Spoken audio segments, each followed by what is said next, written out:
Why are Sentinels playing this comp? Why are Sentinels playing Yoru, Omen, Teho, Viper, and Waylay? A lot of people have been asking this question since Sentinels lost to Furia, and I wanted to just kind of talk a little bit about their comp choice and some of the things that I think they are messing up that are making it look significantly worse than it actually is. If we go back to Masters Bangkok, we can see that the most successful split comp at the event was a double duelist comp. Yoru, Raze, Viper, Fade, and Omen. And Double Duelist has been popular on Split for a long time. And if we go a little bit further forward into stage one, where everybody realized how powerful Teho was, we got this comp, which is the Teho, Breach, Omen, Yoru, and Viper. And both Sentinels and G2 used this comp to great success in the Americas region. And the main reason that this comp was so strong is because of this. Basically, there was so much utility in this comp. Obviously, Teo's missiles were regenerative, so you could use them to take space early and then execute with them later on. But essentially, there was nowhere that was truly safe to play on the site. And so you could freely teleport into the backside with Yoru and then create sort of a pinch coming in from both directions like this. And it was essentially impossible to hold the site for the defenders, so everybody just had to play on retake, stuck in heaven, and then do their own sort of Teho and Breach combo to try and retake while the spike ticks away.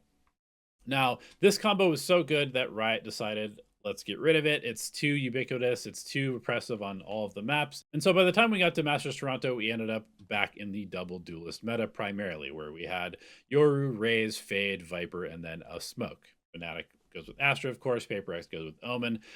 Teams were trying some other stuff. There was a little bit of experimentation with Sky and Cypher and Deadlock and some other stuff. But realistically, the easiest way to play the map for most teams is just double duelist. And it's one of the reasons that Split has actually become more of an attack-sided map over the last couple of years, where this map used to be primarily a defensive-sided map. And so what you can see is that it kind of seems like Sentinels has tried to marry a couple of these ideas, right? They have double duelist, Waylay being the new hotness, clearly one of the best agents in the game. Throw it in there instead of the Raze. And then they still have the Viper and the Omen because those agents are strong on the map. Still have the Yoru because he's strong on the map.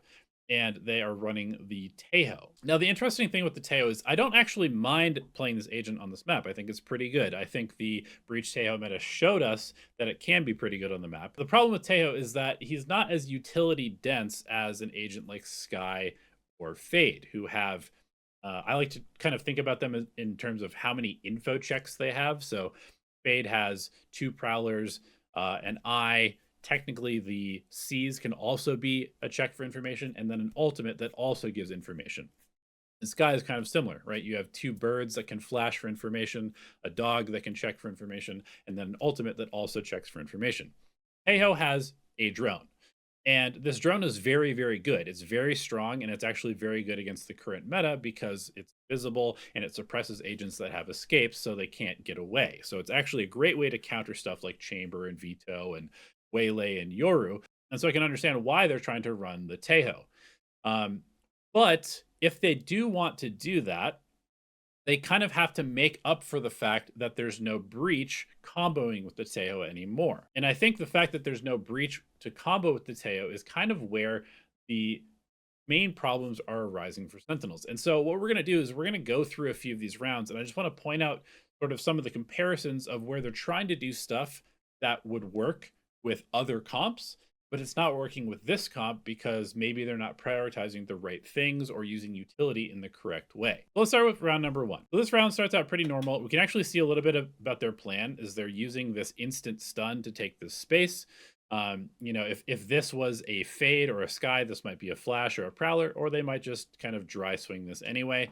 But they're investing the stun just to make sure they can get out and maybe get this orb. But that also means that's one piece of utility down.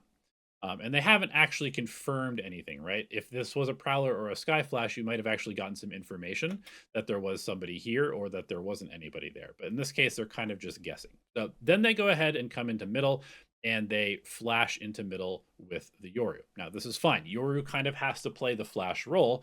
And it's one of the reasons that Yoru is such a popular agent is because he does kind of replace the flash initiators in most comps. But we need to keep that in mind as we go forward, because if you're going to play a Yoru in a double duelist, it actually does need to function as an initiator. And right here is the next moment that's kind of interesting. So Sentinels wants to get into this area, get through the Viper Orb, and get some Vents control or Mail control. Now, if they were playing a Fade or a Sky, this would be very simple. You would just Prowler into Vents, and if it doesn't tag anybody, then you can just run into Vents. If you Sky Flash into Vents and it doesn't give you the noise, then you can just run into Vents. And they're going to do this with a combination of the Smoke for here, which would be standard practice if you're going to Prowler or Bird in here anyway, but they're going to use a Missile right here to clear the left side. So this is, fine for clearing the left side of Vents, but you're going to see that they still actually have to dry swing this because it doesn't totally clear this entire area. A single Prowler would have done this, but now they have to use a Missile and still kind of risk themselves to get through here. So that's just one little kind of difference that I wanted to point out. And now that they've done this, they have vent control, and it looks like they want to start pressuring ramps a little bit, maybe turn this into an A split, potentially, maybe turn this into a B pivot, depending on what sort of information and reaction they get from Furia. They go ahead and invest the drone now as well. And this drone is actually a great piece of utility because it has super long range and has really good vision as well. So it's kind of like a dog, a sky dog on steroids to some extent, but it also dies much easier than Skydog does. And once it's gone, right? So they go ahead and dog up into B. And they've pushed back the players on B. They unfortunately lose their Viper here, which loses a lot of their pressure at A. And now is where problems start to arise because you have an agent in the Tejo who now wants to come back and support an A play while these duelists create pressure from behind. If this was a Fade or if this was a Sky, this would be pretty simple again because a lot of times they're going to have another Prowler, or they're going to have the Eye has regenerated at this point, or they're going to have, maybe one more flash on the Sky. And so they'll be able to flash for ramps or Prowler close or Eye for sight. Anything like that will create some pressure and help them actually potentially take a fight into A.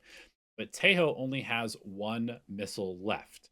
And so now they're kind of in a weird spot where they're basically just having to dry contact into areas because they don't have a good info tool to sort of catalyze or initiate the fight for them. And this is causing this whole round to become very, very strange. Okay, and in round number 3 is where the real sort of issues start to arise. This is their first rifle round. They're not against a very good buy for Furia because they had a pretty successful eco round in the last round. And they go for a fast A ramp take. Now, in the Breach Tejo comp, we're going to see both missiles invested, or actually, we're going to see one missile invested here to stop the Furia player from scaling here. But in a Breach Tejo comp, this might be a Breach stun from Sewers comboed with a missile to make sure that absolutely nobody can be up here.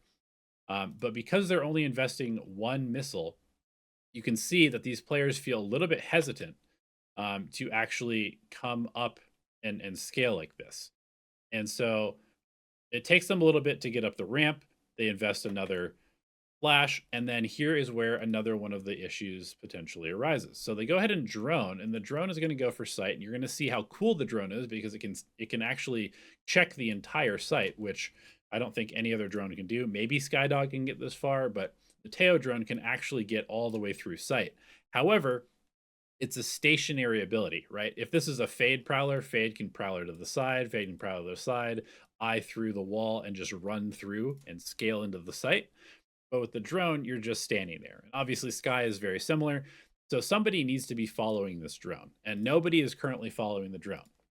So that's problem number 1. Problem number 2 is, again, if this was a team that had a Sky or a Fade, the easiest way to clear heaven is to just Prowler around the corner or to just Sky Flash around the corner.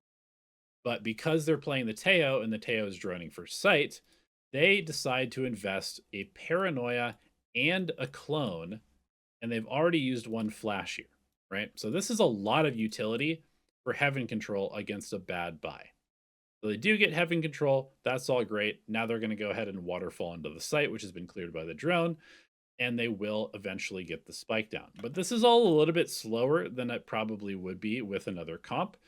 And it's going to put them in a kind of weird situation where now there's been enough time for Furia to get on the flank pretty quickly. And more importantly than that, if we actually look at their utility, we have zero utility for Yoru. We have a teleport, which is essentially useless for the Omen, no fighting utility. We have one missile and one stun, which is something. We have no Molly, and then Narrate still has a saturate. So there's a little bit of fighting utility. So what's going to end up happening is that Fury is going to come up. They're going to trade out the 5 HP Viper, and then John Cutie, who has no fighting utility, is just going to have to take a dry fight against multiple enemies. And the Waylay can kind of assist, but he's not going to be able to help until these players actually get out into main. And, again, not to keep coming back to the Sky or the Fade, but if one of these agents was on site, there's a pretty good chance that they could maybe throw a flash into main or, throw an eye up top, something like this. Whereas the Tejo basically just has a missile that, yeah, he can drop it in here, but it doesn't really do that much to help the Omen take this fight. So John whiffs a little bit. It's okay. It happens, loses that. And now Sentinels ends up turtling in sight because Narrate feels like he's in a bad spot. And he's going to go ahead and use his saturate early to try and stop the scaling here. Now, Caillou uses his stun immediately afterwards in the exact same spot. So they basically just layered their only two pieces of fighting utility, and they now have absolutely nothing to work with. There's still 3 players alive, and these guys actually have quite a bit of utility left. And so they're going to end up basically just having to take completely dry fights to defend this post plant, and it's not going to go well. Right here in this moment, if Redux had a flash because he didn't have to invest it to go up ramp because there was, a sky flash leading the way. And also, I should note that he only bought 1 flash this round as well. Yoru's a pretty expensive agent to play, so he only had 1 flash and a clone coming into this. This kind of goes back to what I was saying before, is that Yoru basically needs to function as an initiator on this team. And in my opinion, I don't think the clone is nearly as good for helping your teammates as a second flash is. So whether he overbought in the eco round or prioritized the wrong piece of utility, it just seems like there's just not enough fighting utility because of how these rounds are playing out. And you can see, if he has a flash, he probably kills this guy and then is able to stop them from using. So a pretty disastrous first rifle round for Sentinels, and a lot of those problems I think are kind of being caused by how they're using their utility and sort of how the comp is forcing them to play. Okay, and round number 4, Sentinels is on a weak buy, and they're going to go for sort of a classic eco round strat, which is to get up into B, create some pressure in B heaven, and then eventually pinch onto the B site. So let's see how they do that. So the drone gets invested to clear B main. This is fine. They're going to be able to scale up to the choke point. But this is where the round is going to get pretty rough. Now, obviously, this is an eco buy, so it's going to be a little bit difficult for them to win anyway. However, I think this is a pretty huge problem, and kind of whether it's a misunderstanding of the jobs of the agents or what, the way that the utility and the way that the agents are positioned is going to be extremely problematic. So they have to force their way through a smoke to get up into B heaven. And they do that by investing paranoia and a dash. Now, if there was somebody on this line, maybe the Waylay gets a kill. But they've now essentially won B heaven control, but they still have to come through another choke point, right? And they don't have a dash and they don't have a paranoia. At the same time as that, oh, and they also just used another flash. So now they have no flashes. So at the same time as that, they've sent Yoru, Omen, Waylay into heaven. We now have a Tejo with 0 ability to catalyze a fight, other than just missiling backside and hoping that nobody hides in any of the gaps, and a Viper who also can molly and then hope that people swing into him, basically. But how do they get through this choke point? It's almost impossible. And so even if these heaven players are successful in getting control of heaven and maybe even getting out, these guys cannot get out of this choke point without probably dying to this Waylay. And so this is another area where I just kind of want to talk about, like, In the Sentinels comp, you actually have 4 characters who can function as pseudo initiators, right? We have our actual initiator in Tejo, the drone, the missiles to make people swing out. We have a Yoru who has 2 flashes to help teammates. We have an Omen who has a paranoia and the ability to also kind of work a little bit as like a duelist and dive out with his teleports. And then we also have a Waylay. And the Waylay in particular is also really interesting because how people are using this agent now, at least the teams that seem to really understand how to use this agent well, is that they're almost using the Waylay as another drone. Is they send the Waylay out, double dash, saturate a target, recall back, and then everybody else takes the space the Waylay has maybe earned them. But in this case, they're basically just using the Waylay as their initial dive agent into heaven. They're using their Yoru as sort of like, I guess, just kind of like flashing and fighting for himself. And they also have the Omen supporting the 2 duelists who can already sort of initiate for themselves. And so they have sort of like 3 initiator characters here, and then 2 characters who, once Teo uses the drone, basically need somebody else to initiate for them to get out of the choke point. And I think probably if they had just put, maybe the Viper here and put the Omen or the Yoru or the Waylay with the Teo, then this pinch would go so much better because they could still fight through this smoke with a Yoru flash, but then they could Waylay dash out here, saturate backside recall, and Teo could scale out or molly this guy with the saturate, or something like that. But in this case, they just have 2 people stuck in B main. So anyway, as you might expect, this round goes pretty horribly. Narrate tries to make a hero play in spawn because they can't really get out of heaven. These guys are locked down. They're just trying to jiggle, and it's just impossible for Sentinels to play this round. Okay, so on round number 5, Sentinels starts off with a little bit of B main control, and they're going to re-clear middle and then come back over into an A split through vents and A main. And you can see they have used 1 flash, but they have most of their utility at this point. So they go ahead and again try to go for sort of like event scaling with a Tejo Molly to clear this.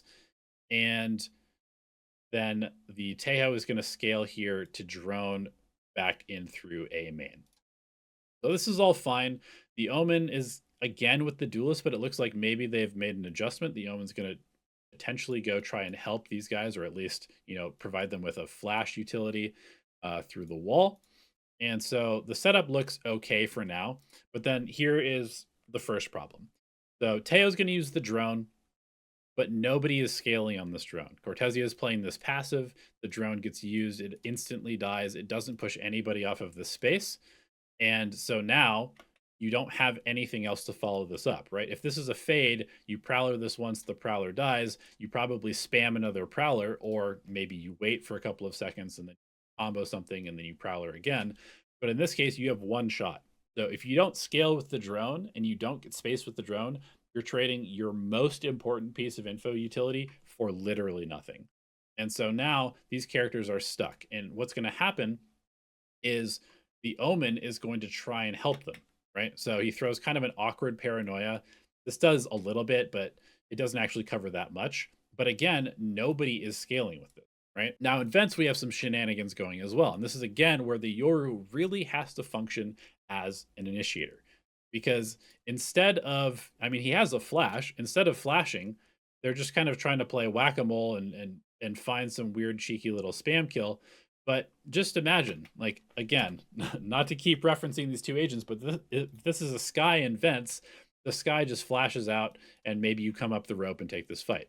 The Yoru can do this too. You can just bounce a flash off the ground. It would pop at pretty much the perfect height to pop flash, and then you could maybe come up the vents and take this fight.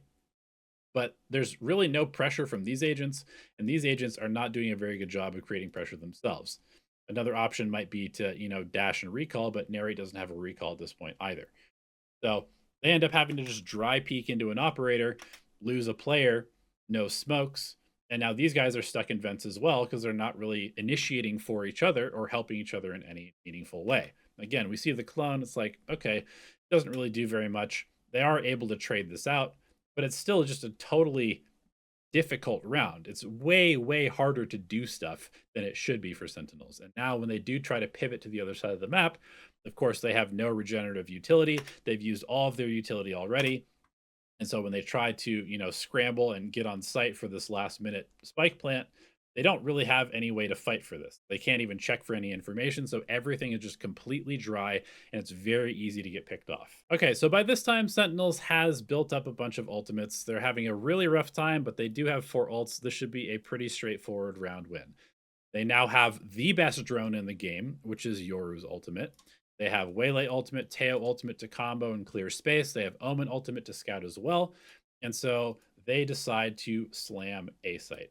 Now, unfortunately, their plan doesn't really make a ton of sense to me. They go ahead and just instantly use Teo ult to clear all of this area instead of doing anything off of the Yoru ultimate, which doesn't make a lot of sense to me. But it looks like they're maybe comboing it with John Cutie, teleporting into backside so that he can get the early spike plant. So I guess that's one way to do things. But for me, I feel like they probably could have just accomplished the same thing by just Yoru ulting into sight and then scaling and then saving the Teo ultimate. I think the scaling is also just a little bit weird on this play. I don't really understand why the Tejo is planting the spike when they teleported in here with the Omen. I don't totally understand what the point of the Omen teleport is, unless he's just going to get the spike down early. But whatever has happened, maybe a miscommunication. They now have 4 people clustered on site, and they've left their Viper to hold everything else by himself, which doesn't make a ton of sense. They also don't have a Yoru teleport to come back and help their Viper because, for whatever reason, it gets placed here. It looks like maybe they're planning on Yoru ulting for more space or something, but realistically, it probably makes more sense to do an execute like this and try to have your Yoru at least be in 2 places at once, help reinforce the flank if you're not going to use his ultimate to take space at least. So anyway, Cortezia is going to get overwhelmed here. He has no support. And now, because they don't have, again, a Fade Dog or Prowler to take this space, they are just going to ult it. They're just going to ult and missile to clear all of this, right? All of their fighting utility has just hit nobody. And yes, there could have been people here, but they're just doing everything blind because they have no information. So they use their best fighting stuff to take spawn. They don't use any utility to take even deeper spawn, die to the operator. And now Furia is coming in 5v3, and we have a drone which hasn't been used, no fighting utility for the Tejo, 1 paranoia, 1 flash, and a Yoru ult that again also really can't be used at this point because the information is sort of pointless. So now Sentinels is really in a pickle because they've invested 3 ultimates or 2, yeah, they've invested 3 ultimates and they're probably going to get destroyed in this round again. Okay, so the Flash does get a kill. Caillou is able to bail them out with some great shots. And so I just wanted to return to the comps real quick and just put the 2 on the board because they look quite similar, right? They look fairly similar. There's a lot of similar agents. But if we just look at the most basic play pattern on Split, which is mid control, this comp, they're going to come out, they're going to smoke one side of the map, like Male, for example. What's usually going to happen is they smoke one side, and then they're going to just Prowler through the Viper smoke, and then Raze is going to come up here, and if the Prowler gets shot or doesn't get into vents, then Raze also has a piece of info utility, and he'll just boombot in like this. So just like that, they've got vents control. They've used 2 pieces of utility. Pretty simple. Now, if this comp wants to do it, they are going to do a similar smoke.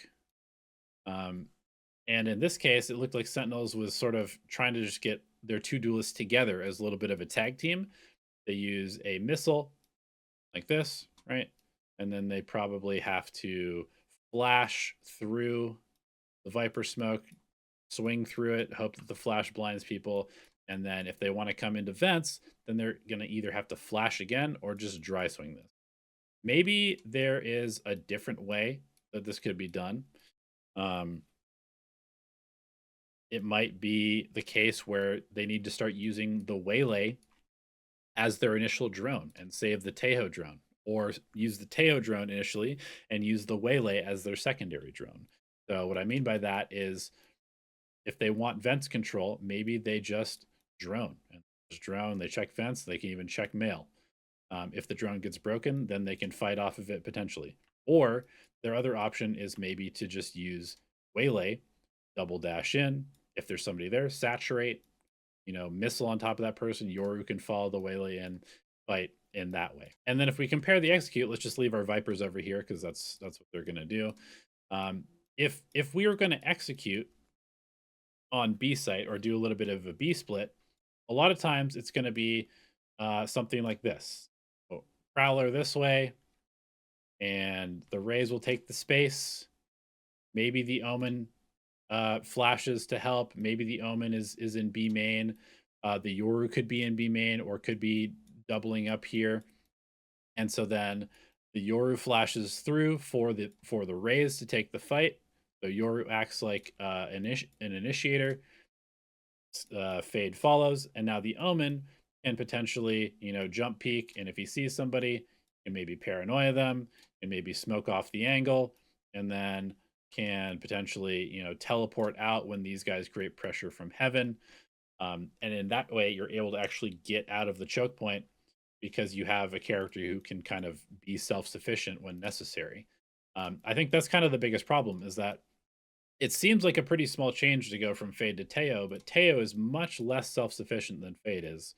And so if you don't sort of like use the other agents to help you do things, then you end up in a spot where all of the agents that are self-sufficient are in one spot together, right? And then the agents that kind of need help are stuck. So anyway, I'm curious to see what they end up doing for their next match, whether they decide to keep going with this idea and just sort of fix the issues as far as the positioning and the utility usage, or whether they scrap the idea and just kind of go back into playing recon because it just simplifies the game. Let me know what you think in the comments, and we'll see you in the next video.